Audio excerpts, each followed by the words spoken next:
Hello students, जैसा कि आप देख रहे हैं बीएससी फर्स्ट ईयर हम पढ़ रहे हैं फिजिकल केमिस्ट्री में जो हमारा टॉपिक है कि वान डेर वाल समीकरण द्वारा क्रांतिक स्थिरांकों के मान।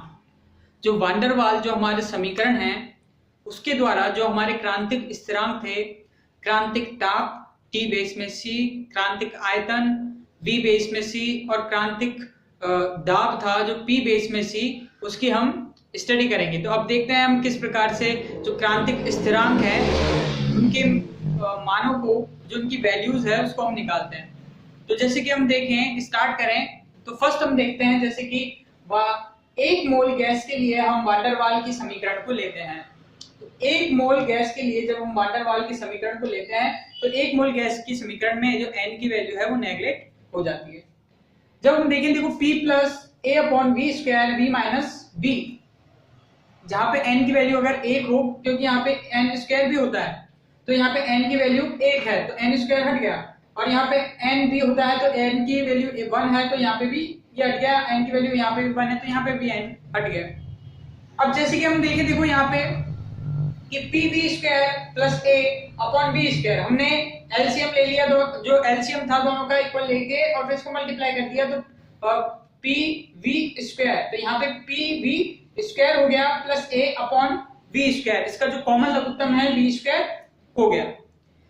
अब फिर बात करें जैसे V माइनस B, ओके, ये इसके मल्टीप्लिकेशन में आ गया और RT यहाँ पे हो गया। अब हम क्या करेंगे, देखो अब हम मल्टीप्लाई करेंगे किसको, V स्क्वायर को, तो हम यहाँ पे ऊपर दे देंगे क्योंकि मल्टीप्लिकेशन में ये वैल्यू इजीली ऊपर जा सकती है, तो V स्क्वायर को हमने यहाँ पे ऊपर की तरफ दे दिया तो V स्क्वायर की वैल्यू यहाँ ऊपर आ गई तो RT V स्क्वायर हो गया। अब हमने PV स्क्वायर प्लस A इसको मल्टीप्लाई किया इन दोनों से, तो PV स्क्वायर ने जब V से मल्टीप्लाई किया तो PV क्यूब हमारी वैल्यू आ गई, तो PV क्यूब हमारी वैल्यू आई। और बात करें फिर उसके बाद हम मल्टीप्लाई करेंगे भाई PV स्क्वायर B, तो PV स्क्वायर ने जब B से मल्टीप्लाई किया तो PV स्क्वायर B, बीच में माइनस है तो माइनस का चिन्ह आ गया। और फिर A को B से मल्टीप्लाई करेंगे तो AB, ओके, और A को जब हमने B से मल्टीप्लाई किया तो माइनस का AB, और ये जो वैल्यू थी RTV स्क्वायर, इसको हमने यहाँ पे लिया है तो ये माइनस में ये वैल्यू आ गई, तो हमारी पूरी जो वैल्यू हुई PV cube minus PV square B plus AB minus AB minus का RTV स्क्वायर, माइनस का RTV स्क्वायर इक्वल टू 0।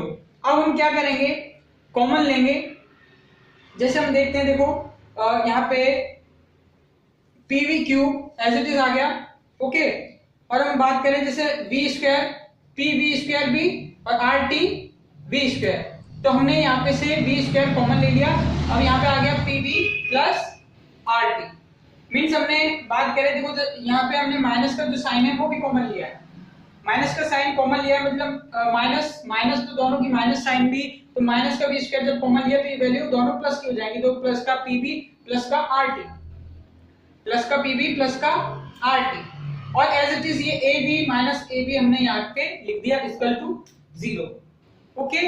अब बात करें उपयुक्त समीकरण में P का भाग देने पर, अब ये जो उपयुक्त समीकरण है इसमें हम P मींस दाब का क्या देंगे, भाग देंगे। अब उपयुक्त समीकरण में जब हम P का भाग देंगे, जैसे हमने यहाँ पे P का भाग दिया तो ये P कट गया तो V क्यों भाग, ओके, और यहाँ पे अगर अपन ने P का डिवाइडेशन दिया तो इन दोनों में डिवाइडेशन करेंगे P का, तो ये P की वैल्यू कट जाएगी, लेकिन ये P क्योंकि यहाँ पे काटने के लिए कोई P है ही नहीं तो इसके नीचे वो P लिखा आ जाएगा, और फिर यहाँ पे भी P की वैल्यू लिखा आ जाएगी क्योंकि इसके पास P कोई काटने के लिए है नहीं, और यहाँ पे भी कोई P काटने के लिए है नहीं, तो इसे P एज इट इज आ जाएगा इक्वल टू 0। अब ये जो समीकरण आया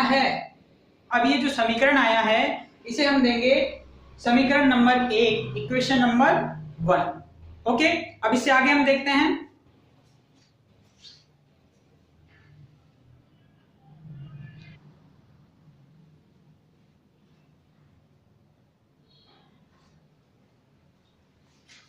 देखिए स्टूडेंट्स, अब हम आगे बढ़ते हैं, जैसे देखते हैं समीकरण एक त्रिघात समीकरण है।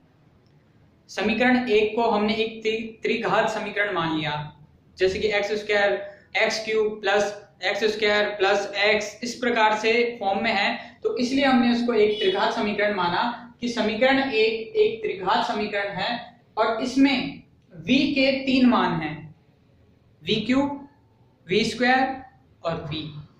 तो v के 3 मान हैं होंगे तो वान डेर वाल के समतापी वक्रों से स्पष्ट है, जो वान डेर वाल के जो समतापी वक्र थे उनसे यह स्पष्ट है कि क्रांतिक बिंदु पर गैस का आयतन, कि किसी क्रांतिक बिंदु पर जो गैस का जो आयतन होता है क्रांतिक आयतन कहलाता है। क्रांतिक बिंदु पर गैस का आयतन क्रांतिक आयतन कहलाता है। तो v है जो आयतन है उसे हम v बेस में c मींस क्रांतिक आयतन लिखेंगे, v बेस में c लिखेंगे।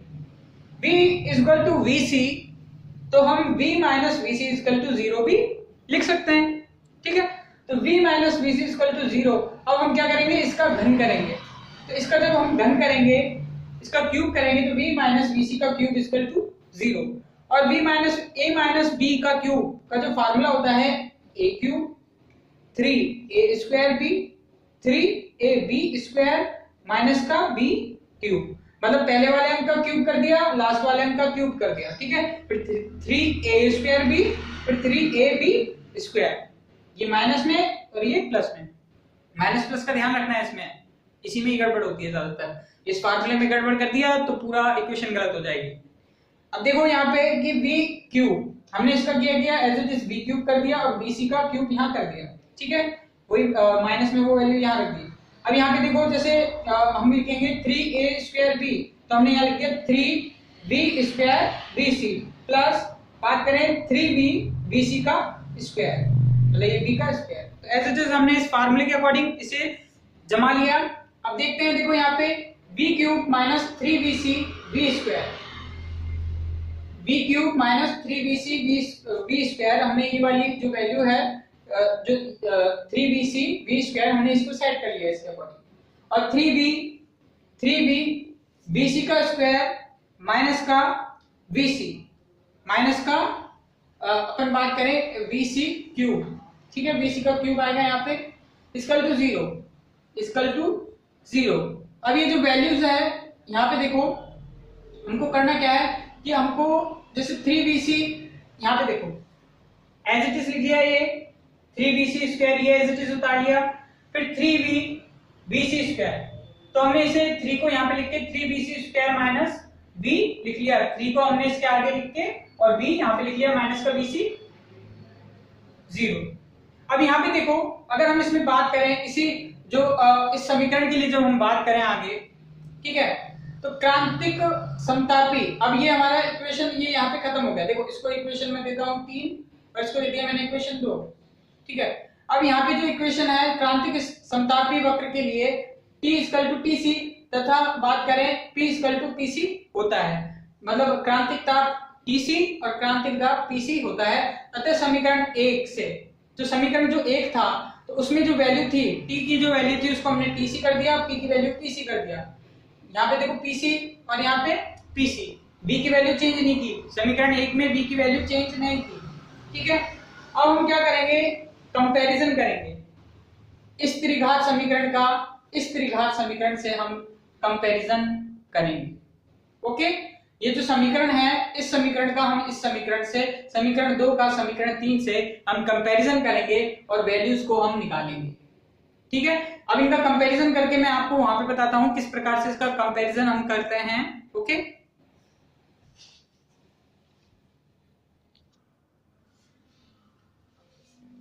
देखो स्टूडेंट्स, अब ये जो समीकरण 4, 5, 6 जो निकले हैं किस प्रकार से कंपैरिजन करके निकले हैं, ये देखिए v क्यूब, ओके। तो v क्यूब की जो वैल्यू है वो एज इट इज सेम है, इसको हमने नहीं छेड़ा। अब इनके जो गुणांक है देखो v क्यूब v स्क्वायर का गुणांक और ये v स्क्वायर का गुणांक, तो 3bc किसके इक्वल हो जाएगा, 3bc ये यहाँ पे अपन ने इक्वल लिख दिया b प्लस rtc pc के इक्वल लिख दिया। ये है हमारा समीकरण 4, ठीक है। v स्क्वायर वाले टर्म की तुलना हो गई। फिर इसके बाद हम बात करते हैं v वाले टर्म की। v वाले टर्म में देखते हैं, तो v वाले टर्म में यहाँ पे हम बात करें तो ये वाला जो टर्म है इस प्रकार से a अपॉन pc है ना, और यहाँ पे है 3bc स्क्वायर, तो 3bc square equal to a upon pc है ना, बिल्कुल हमने 3bc स्क्वायर है उसे a upon pc as it is वहां पे लिख दिया। अब बात करें ये bc का जो क्यूब है, ठीक है, bc वाला क्यूब है, लास्ट वाला जो पद है जो c माना जाता है, तो इसको हमने लास्ट वाला टर्म है इसके इक्वल मान लिया, इसके इक्वल मान के हमने जो इसकी वैल्यू लिख दी bc cube equal to ab upon pc, समीकरण इक्वेशन नंबर 6। तो इस प्रकार से ये जो हमारी इक्वेशन है, इक्वेशन 4 5 6, अब ये जो इक्वेशन 4 5 6 है, इसी से ही हम जो हमारे आगे की जो वैल्यूज हैं उसको निकालेंगे। ओके।